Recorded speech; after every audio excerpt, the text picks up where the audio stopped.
You're just giving them a bowl of sugar and dye when you put Fruit Loops. And I get it. I loved Fruit Loops when I was a kid, right? But like, there's a better way to parent. But they are trying to hack their brains in two ways. They want to hack their brains, get them hopped up on sugar, nothing nutritious. But he's also trying to say that apparently these are equatable. Teaching, like getting kids addicted to high fructose corn syrup is just as bad as teaching them that it's okay to have friends who might not be white. I want to quickly bring attention to a couple things. More income inequality than the Gilded Age. If you didn't already know this, the super rich wealth concentration surpasses Gilded Age levels. The wealth of the richest 0.00001% of the US now exceeds that of prior historical peaks, which occurred in the Gilded Age, according to economist Gabriel Zucman. In the late 19th century, the US experienced rapid industrialization and economic growth, creating an inordinate amount of wealth for a handful of families. This era was also known for severe inequality, and some have called that period, that began around the 1990s, a second Gilded Age. Back then, just 4 families represented the richest 0.00001%. Today's equivalent is 18 families. Zucman, a French economist whose doctoral advisor was the historical economist Thomas Piketty, author of the best-selling Capital of the 21st Century, released data this week showing that as of July 1st, the top 0.00001% richest people in the world held 1.35% of the country's total wealth. These 18 families include those of Jeff Bezos, Mark Zuckerberg, and Bill Gates. Wealth concentration at the very top now exceeds the peak of the Gilded Age. So you would think that would be something that you could talk about. I was also reporting earlier today on Common Dreams. They had multiple stories. Some of them have changed. 200 private jet owners burned as much CO2 as 40,000 British people. The private jets of just 200 rich and famous individuals or groups released around 415,518 metric tons of climate heating carbon dioxide between January 2022 and September 22nd, 2023. That's the equal of emissions burned by 40,000 British residents in all aspects of their lives. The planes tracked the outlet of celebrities, billionaires, CEOs, and their families, including the Murdoch family, a whole bunch of names in there, Rolling Stones, T-Swifties, stuff like that. And there was another stat in here. The report was released the day after an Oxfam study found that the world's richest 1% emitted the same amount as the poorest 2/3. Given their high carbon footprint and luxury status, private jets have emerged as a rallying point for the climate justice movement. So, like, rich people are literally killing us. They're burning us alive with their lavish lifestyles of the rich and famous. Again, things that might concern you. That might be topics to bring up and be like, well, this is pretty fucked up. We should talk about this. Growing income inequality. You know, you can even talk about stuff that isn't quite so, say, anti-capitalist. You could be like, well, inflation is out of control. Everyday people are having trouble making ends meet, affording, you know, goods and services and fuel. It's really, really tough out there. But the right, they focus on other things that matter, and that is Fruit Loops and breakfast cereals. This is the end of civilization. End wokeness, made a report. They're now trying to indoctrinate children with books, teaching children diversity and acceptance. There's something actually much more nefarious happening directly to your kids, and they're constantly going after the children. So this is wild. This is from the Libs of TikTok Twitter account, and you know Libs of TikTok. She gets in a lot of trouble with all the evil people. Fruit Loop. Are children evil? Are children's hospitals evil? Teachers, doctors, nurses, people who save the lives of kids? Because they're getting bomb threats pretty frequently, thanks to the work of Higher Right Check and Libs of TikTok. That's what she's being called out for, and that's what people are reporting on. And the number of threats are increasing, by the way. Ari Drennan of Media Matters, she reported the other day that yet another bomb threat could be directly linked to a post by Libs of TikTok occurring prior to the bomb threats. Probably pretty worth talking about, I don't know. But yeah, let's go off about this. This is the real threat to civilization. Promotes free access to a digital library on their cereal boxes for kids. The library offers a range of books to teach kids themes of equity, diversity, and inclusion. Kellogg's wants to indoctrinate your children with breakfast cereal. Stop giving them your money. Instead, shop at official Public Square, where you can find millions of products from companies that you can be sure to share your values. Check them out here, blah, blah, blah. But look at these images on the Fruit Loops box. You can see their digital library, and what's going on in their digital library. It's a free online. Sake Tanuki, thank you for the other 5 gifted subs. Instead of the massively well-funded conservative propaganda machine? Sounds like a skill issue. True. They should learn to code. And 5 of you should give Sake Tanuki a big thank you for the other 5 gifted subs. Hey, if you're at the Serfs.tv, there's gifted subs just raining from the skies. Come get some emotes and subbies. Pretty cool. This is not the first time the right have gone after the real enemy, breakfast cereal.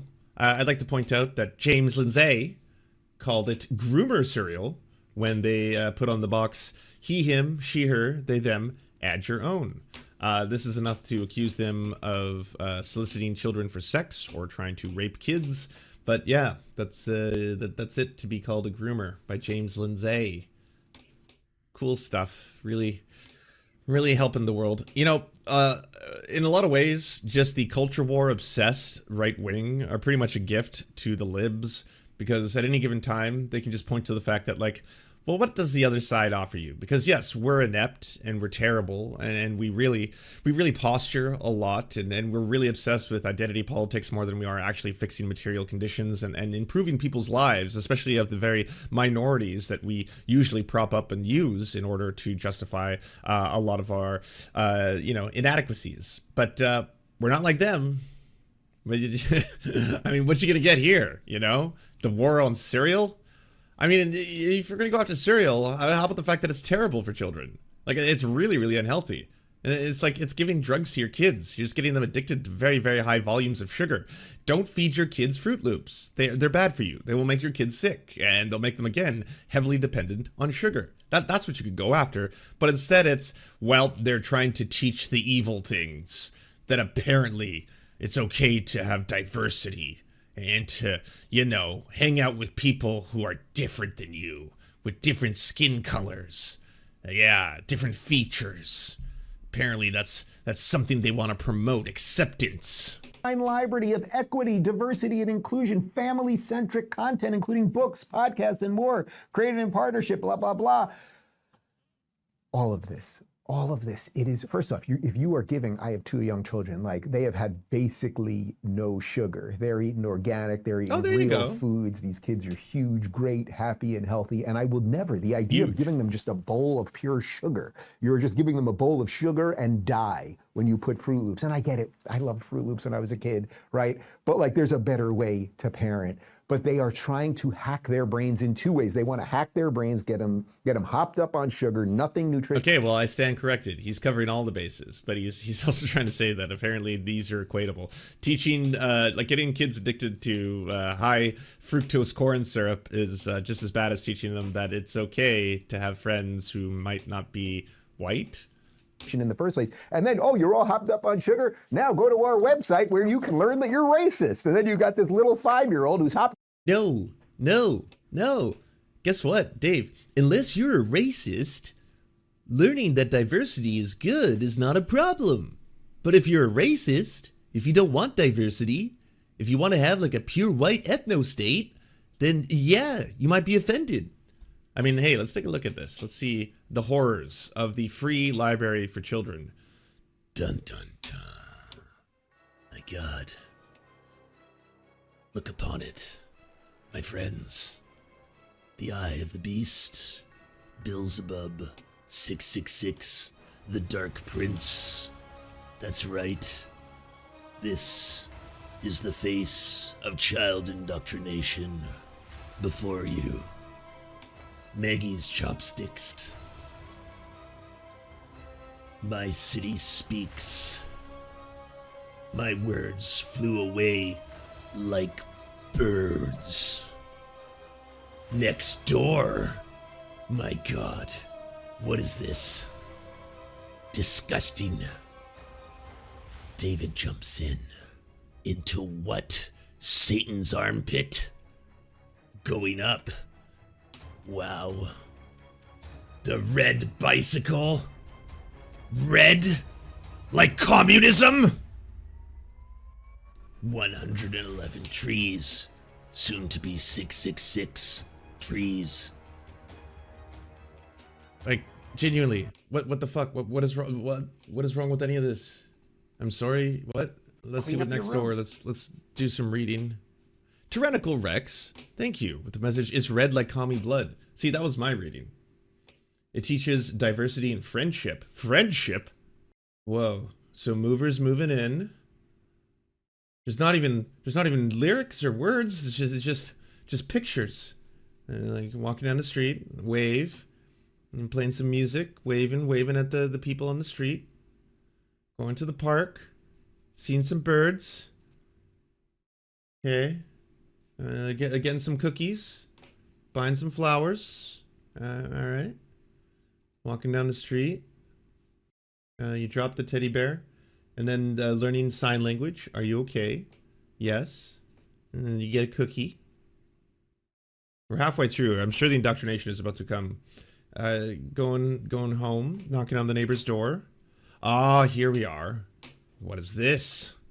Giving the flowers. Arabic English picture dictionary. Oh my god. Oh my god. Teaching us acceptance of what? Terrorism. A friend looking at the cookies. Playing hide and go seek. Drawing with crayons. Eating the cookie. Sharing the cookie. Drawing. Painting pictures. I mean, we're almost at the end. I'm sure at a certain point they're going to be like, you know, now to teach you in sign language. Hamas is great, actually. Friend. Oh, and that's it. That's the whole book. Okay. Author's note, the story was inspired by my late sister Kim, who was born profoundly deaf and as a lifelong advocate for the deaf community. Like the boy in the story, Kim had to be extraordinarily aware of her surroundings and often relied on senses other than hearing in day-to-day life. I remember taking dance lessons in our youth and watching in awe as she followed the routines by feeling the beat of the music through the vibrations on the floor. Kim had an infectious smile, and also like the boy in the story, an easy way to make connections with people regardless of speech or language barriers. Kim adored reading and shared a passion with me, which is what led me to become an author. This book is dedicated and with much love to her memory. Like this is fucking adorable on every level. Like how do you see this and you genuinely think like indoctrination?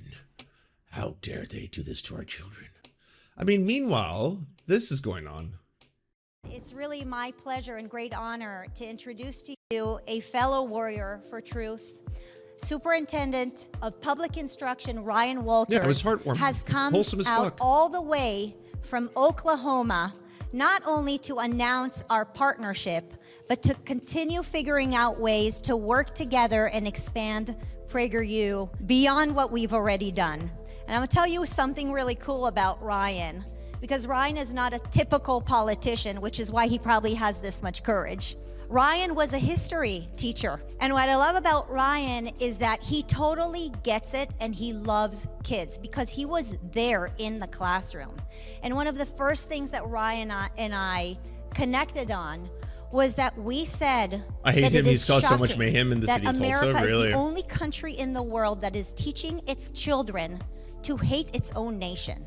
It is unacceptable, and it's not going to happen under our watch. And so, Ryan, like, this is horrifying. The expansionism of PragerU kids. They basically realized that, like, Gen Z, they lost. Gen Z, like, they're like, oh god, they're so fucked. Look at them. They're way too radicalized. You know, they're more radical than their parents are. Their parents aren't turning into conservatives like we all thought they were. They're staying like dem socks and socialists and leftists and progressives. What the fuck? Some of them are even commies and anarchists, anarcho-syndicalists. What are these words? What do they even mean? Holy fuck! What are we supposed to do? Well, let's give up on Gen Z. Okay, they're a lost generation. Don't worry. They're gonna be broke as fuck, and they're gonna be just like living in their parents' basement, and they're all obsessed with gooning. I've been told gooning apparently, and fappery, or they're all the mad fappers, and then they're all just obsessed with masturbating all day and playing video games. So they're lost, and they won't cause much of a ruckus. But we need to get at them kids. Let's get at much younger generations and start teaching them that capitalism is super based and awesome, actually. And then let's start indoctrinating them to tell them that slavery isn't as bad as you've been been told. It's not good. We're not going to say it's good, but we are going to say that we ended it, and that's actually a good thing.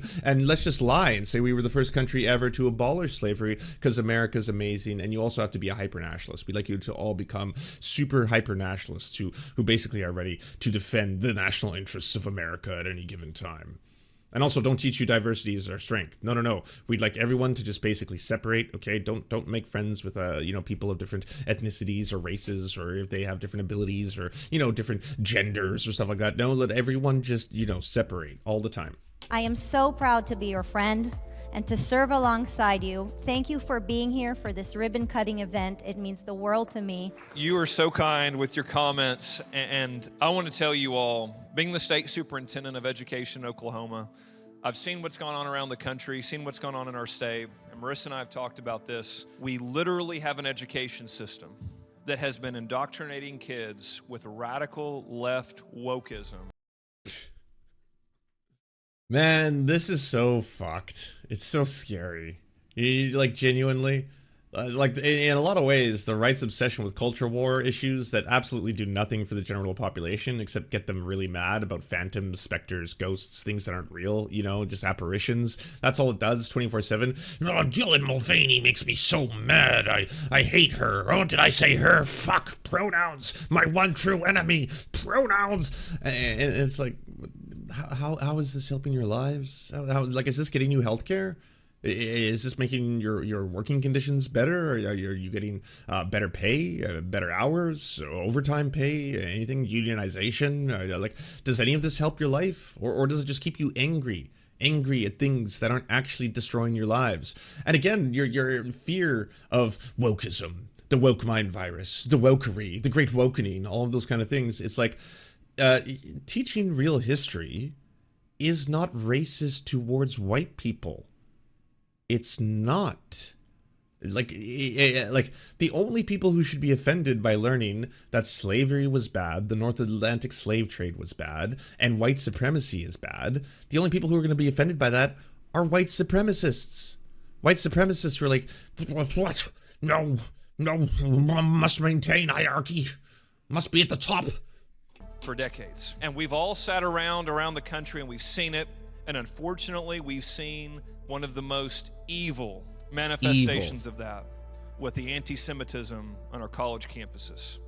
It is sick and has struck people to their core and has made people ask, how did this happen? Isn't it I can't speak for Jewish people, but I would imagine it's deeply offensive to have people suggest that if someone is saying, hey, I'm here to oppose ethnic cleansing, I'm here to oppose genocide, that in some way is insulting to Jewish people. There are so many Jewish organizations that are protesting, that are, leading the charge in a lot of ways to demand a ceasefire today or a ceasefire now. The idea of treating all Jewish people like a monolith, if someone on one end is like, I oppose apartheid.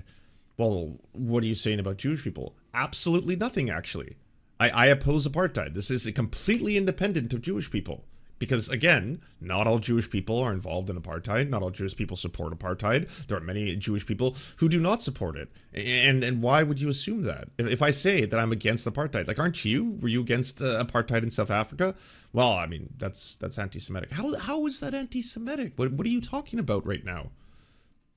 And what do we do? And I'm going to tell you. It is deeply offensive. Again, led by evangelical pieces of shit who are all just like, oh, my real interest in here is Jesus. I mean, just getting Jesus back, I understand that, once the children of Abraham are in the sacred land, then we'll see the second coming. And by the way, none of the Jewish people are actually going to be going to heaven with the rest of us Christians, all right? This is just a Christian affair. Everyone else will remain upon the earth as it burns. And yes, we will be the chosen through who get raptured. We're about to be raptured. That's my interest. It's very self-interested. But I am going to blame you for being anti-Semitic. Yes, you're anti-Semitic if you're saying that you oppose the actions of a sovereign nation. If you oppose the actions of a sovereign country, that is hatred of all Jewish people. And it's like what? Like everything is so upside down now. There is no organization, no individuals that have done more to strike at the heart of that left-wing dominance of education than PragerU. Left-wing with dominance. Marissa's leadership, PragerU is positioned to not only thwart those efforts, but to actually get education back to where we're actually teaching kids about American values. I don't know if you've if you've followed a lot of the PragerU cartoons. They're fucked. They're fucked. Some of them are less fucked than others. Like some of them, I mean, like it's just basically like, hey, we're gonna go travel through time, and we're gonna speak to some of the founding fathers, and they're gonna teach us all why capitalism is just really cool and awesome, and which is exactly what like kids want to watch, right? Like, oh, could I watch, you know, the Big Red Dog or you know, Dora's Adventures or something? No, we're gonna watch the PragerU cartoons, and you're gonna learn about capitalism and the invisible hand of the free market and why it actually guides all civilization, and why Western civilization is superior to the barbarism of all other countries whom we may or may not have exploited at one point or another to kind of, you know, continuously keep them impoverished. But we're going to talk about why like, no kid wants to sit there and learn this fucking propaganda, but that's what it's all about. Those ones are the less fucked ones, by the way. Again, there's other ones where they just speak to people about how slavery is kind of misunderstood. Yeah, I mean, yes, parts of it were bad, but we should talk more about how we ended it, and we ended all racism in our country, and that's why there is now equal opportunity for both black and white Americans in all ways. And welcome to PragerU kids, you know? About what makes America great. The dog's name is Clifford. My apologies to the, I don't know, Cliffheads? I don't know what they're called. About Family values. About the true heroes of faith in this country and around the world. Like, this is all just religious extremism, and they want to put it on children, you know, the fucking deface the very founding fathers who wanted a separation of church and state, and instead bring the church back into the state in the form of PragerU kids. Don't forget that racism's over. Yeah, it's true. I do often forget that. But thank you for reminding me. Do you enjoy the Serfs but prefer not to have to use your eyeballs? Many are saying this. Well, we've got the solution for you. It's the Serf Times in podcast form. Available on most major podcasting networks now. If you enjoy it, please consider leaving a good review and feedback, because it really helps the show out, apparently, and it's free, just like the podcast. Thank you so much for watching, everybody. This show is produced by amazing people like you, and if you want to help us out, please consider donating over at patreon.com/theserfs. The show is made possible thanks to Amazing Fletch, Anna Loves Riley, Ariane McCarthy, Cheryl Alvarez, Doug Cady, Everything Important, Hagbard Celine, Laminia Panza, Matthew Scarborough, Multimondi, Omni, Peanut Butter Blondie, Political Pappy, Quiet 185, Rachel K, Riley and Anna, Roller Dragon, Ruby K, Sir Nickus, Spinach Monster, Stellar Vision, Sebastian Demo, Tech Tink, Trevbot EXE, Words Greenwood, and not to mention all of the amazing and fabulous people you now see before you.